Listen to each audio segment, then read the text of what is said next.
In an age of fashion fads, toxic tabloids, and impossible beauty standards, TLC's What Not to Wear appeared to be your saving grace. And with them, it didn't matter what size you were or whether you were 20 years old or 50, there was a spot for you. And Stacy London and Clinton Kelly were here to help you reclaim your confidence and learn how to dress your best. Within the toxicity of the 2000s, it appeared to be a breath of fresh air. But while it might have had the best intentions, What Not to Wear was ultimately just another product of its time.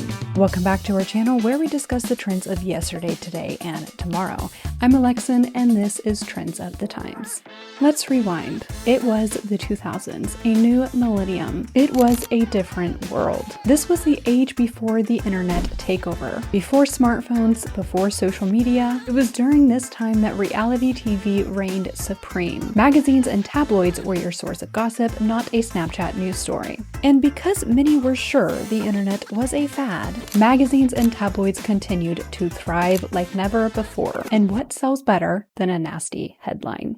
2000s media was ruthless and profited by tearing women down, exploiting their bodies, their flaws, their insecurities, pasting them on the covers of magazines to be sold to millions around the world. Of course, we also can't forget reality TV moments like these. How do you feel about being the only plus size model here? That made it clear that anyone above a size 2 was pretty much obese. The body standard of the 2000s in 2 words: heroin chic. Yes, you heard that right. Heroin chic. That tells you all you need to know. The shows, the magazines, the commercials all reinforce the same very narrow standard of beauty, and no woman was safe. The 2000s was a toxic time, to say the least, and many women were forever scarred by it. That being said, the 2000s put a lot of pressure on women to look good, to meet the standard. And of course, this isn't a new thing. Women have always been criticized for their bodies, for their age, for their beauty, and the 2000s added so much fuel to the fire. So, of course, naturally, in an age of brutal comparison, brutal media, and toxic beauty standards that women were desperate to meet, there was never a better time for a makeover TV show. Enter in What Not to Wear. Stacy London and Clinton Kelly were here to be your saving grace. This was your moment to unlock your full potential with their help. But again, what was meant to be something to empower women was again ultimately just another product of the 2000s that inevitably just placed women in another narrow box and reinforced shallow standards. The way that the show worked was that contestants were nominated, often by family members, by friends, or even co-workers who thought they had bad style and needed help with their wardrobe. If they were chosen, Stacy London and Clinton Kelly would show up, often in a public manner, and surprise them. Now, in the moment, it was incredibly entertaining and it was fun to watch, and how could you not watch? But looking back, especially in today's age, with today's values, it's hard to not cringe a little at the idea of these unsuspecting individuals essentially being ambushed while minding their business, doing their jobs, being told that their style is so bad that they weren't just nominated for a makeover show, but their style is so bad that they were chosen for the makeover show. Their style was bad enough to make good TV. And again, all of this being done often in public, in front of people, and being filmed for national television. Of course, it ultimately was their choice whether or not they wanted to participate in the show, and $5,000 for a new wardrobe is certainly tempting. But at the same time, while under pressure and on public display, declining a makeover after being told that you needed it surely would have made the situation more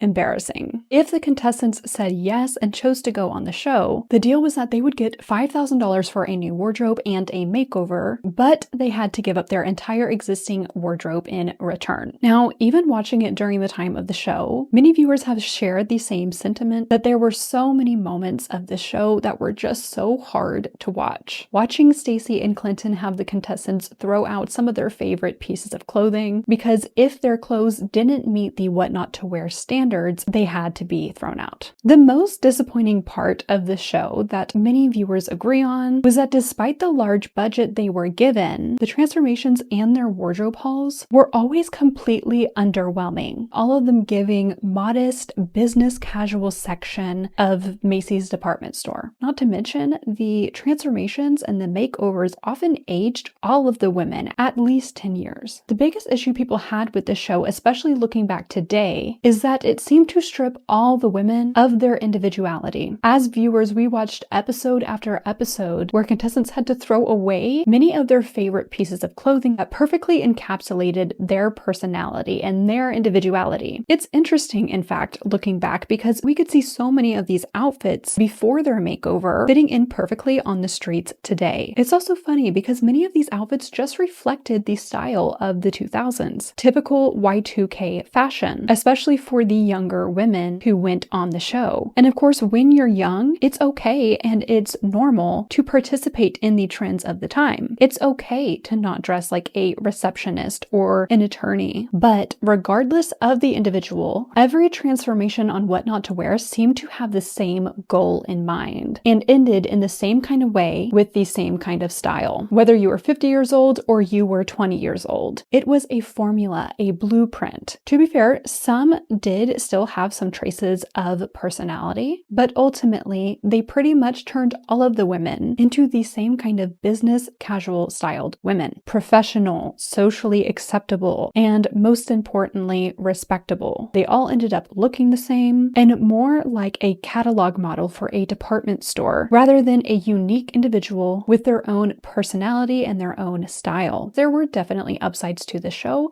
and it wasn't all bad. It was incredibly entertaining. It was so fun to watch. It was addictive. It was iconic. Who can resist a makeover show? And there were certainly many women who went on the show who wanted a new style, who wanted to learn how to dress better and to feel good about themselves, but needed help because they weren't sure where to start. And this show gave them a great starting point. It gave them a great foundation. And for many women, did in fact help them see their beauty and find their confidence when they couldn't see it for themselves. But for countless others, the approach was the same. One size fits all, stripping them of their individuality and again, placing them in the same kind of box. The beautiful thing about fashion that we love so much is that it is deeply personal. Fashion is not a one-size-fits-all approach. You can tell a lot about a person just by what they choose to wear, and you can also tell a lot about the world that we live in based on what people are wearing at the time. Our world is rich with diverse communities, cultures, groups, subgroups, and each one tells its own story through fashion. The style of each decade is a time capsule. It paints a picture of what the world was like, what people were fighting for, what people were fighting against. As individuals, each one of us is so uniquely different. Each of us has lived different lives. We've had different experiences, upbringings. We have our own values, our own beliefs, and our own personalities. And all of these things come together to form the unique person that we are. And we communicate all of those things, whether intentionally or unintentionally, through our clothing. In its own way, each person's style is like a fingerprint. It tells each person's own beautiful, unique story. And as a result, when we take away personal style or we suppress personal style, we inevitably suppress ourselves. The transformations in what not to wear often had this effect. The irony in all of this, Stacy London, who spent 10 years telling women what not to wear, is looking more like a former contestant these days than the former host, wearing all of the things that she would have made former contestants throw away. Bedazzled catsuits, bold pieces, mixed prints, pieces that don't match your age. Today, it appears that Stacy has abandoned her old philosophy. Now in her 50s, Stacy believes you should dress however you want, regardless of age, regardless of circumstance. Sequins don't mean you're immature. Ripped jeans don't mean you're unprofessional. I'm with the band t-shirts don't mean you're not worthy of respect. Stacy's new philosophy these days aligns perfectly with the current values and attitude of today, of people who are over being measured against toxic beauty standards, who celebrate authenticity and individuality, and demand respect regardless of body size or appearance or the way that they express themselves. In an ever-increasing digital age that is oversaturated with filters and Photoshop and highlight reels, people today desire to be accepted for who they simply are. An individual personal style is just part of that equation. What Not to Wear was undeniably an iconic show of the 2000s, but it was certainly a product of its time. And today, Stacy London herself couldn't agree more. Not only has Stacy London abandoned her old fashion philosophy, she is coming back to tell a new story. This month, Stacy London and Clinton Kelly are reuniting and coming back to the screens to help people dress their best. But this time, they are not telling people what not to wear. They are telling people to wear whatever the F you want. We are so excited about what this new show has to offer. If you are planning on tuning into the show, let us know in the comments below. Thanks for tuning in. I'm Alexin, and this is Trends of the Times.